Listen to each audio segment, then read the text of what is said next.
What's up guys, my name is Mark and I'm a person, and today it's funny because like a few months ago when my channel was even worse than today, I made this video and it was kind of clickbaity because on the thumbnail I put Freddie Mercury, like a photo of Freddie Mercury, and this big yellow text that said AutoTune. And on the video I wasn't talking about AutoTune because clearly Freddie Mercury could have been, I guess, like against it, and it didn't exist back in his day, so obviously he didn't use it. But this time I actually learned something, and I actually didn't know it back then. And that is that even if Freddie Mercury obviously didn't use AutoTune, a lot of his concerts have AutoTune on his voice.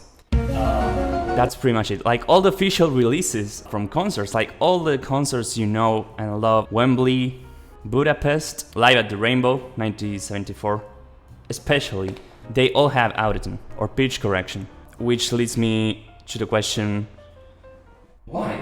Right? I'm going to prove it in a few seconds because this is actually objective, like it's not clickbait and it's real and I'm not making it up. On this video I talked about overdubbing, and I guess that's kind of different because Freddie Mercury participated in the overdubs. For instance, let's say his voice cracked during a concert. So they went into the studio afterwards and Freddie Mercury re-recorded the take, and you know, they blended it together so it seemed like he sang it that way live. And there's like a lot of examples of this. This one on Wembley, We Are the Champions.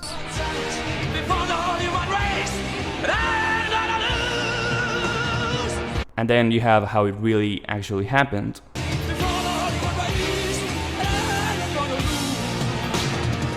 And some smaller and more subtle ones like this one.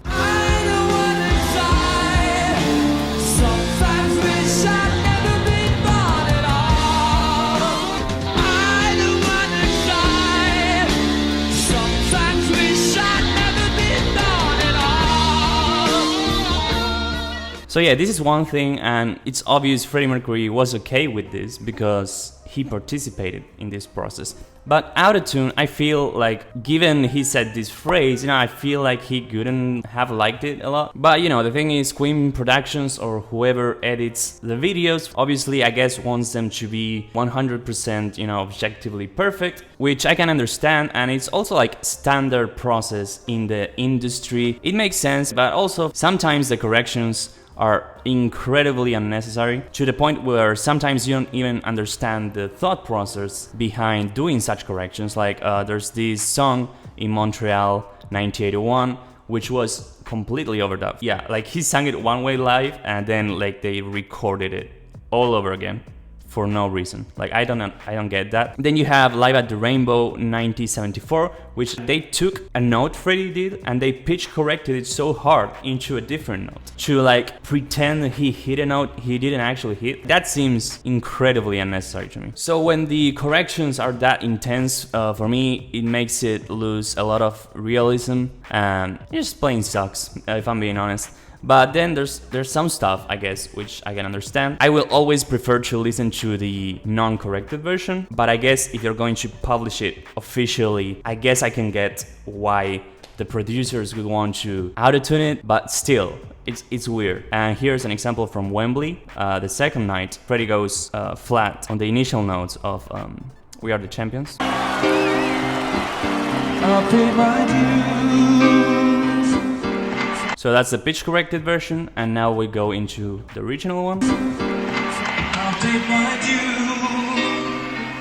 Freddie goes flat from the C4 into a B3, and you can see it objectively here, even if it's confusing. So what they did, you know, this is the original note, and this is the part of the note where he goes flat, because supposedly he has to be singing on this part, which is a C, but he goes into a B, I think. Yeah. So what they did, the producers, is, you know, basically take all the stuff that went off pitch and like corrected it.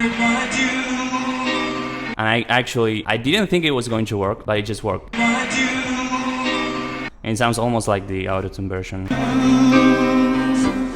The thing is, the audio is completely different because it's from a different source. And then we have one of my personal favorites, in Budapest 1986. Life had just begun, but now I've gotta throw it all away. that's the AutoTune version, and we have Freddie Mercury doing some B flat fours here, which are almost perfectly on pitch. Yeah, this one is almost perfect. Suspiciously perfect, if you will. And then you have the raw sound, and you will hear him going flat. And you can see it on the graph too, because he's on a B flat 4 and he goes into an A4, which doesn't belong in that part of the song, but hear it for yourself.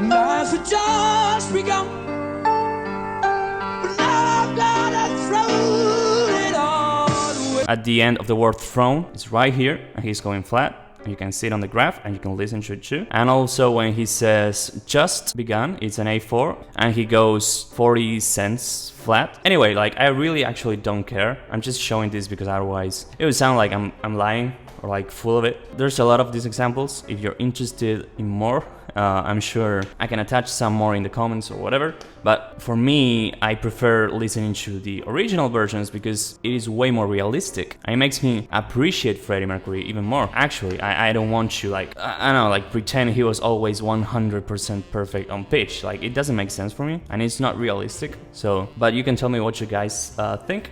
I'm really scared people are going to say I hate Freddie Mercury or something for like doing this video. This isn't even Freddie Mercury's fault because he didn't participate in this choice at all, like he couldn't have. And also I have like an entire YouTube channel dedicated to appreciate Freddie Mercury. So I think you already know I don't. I actually love him.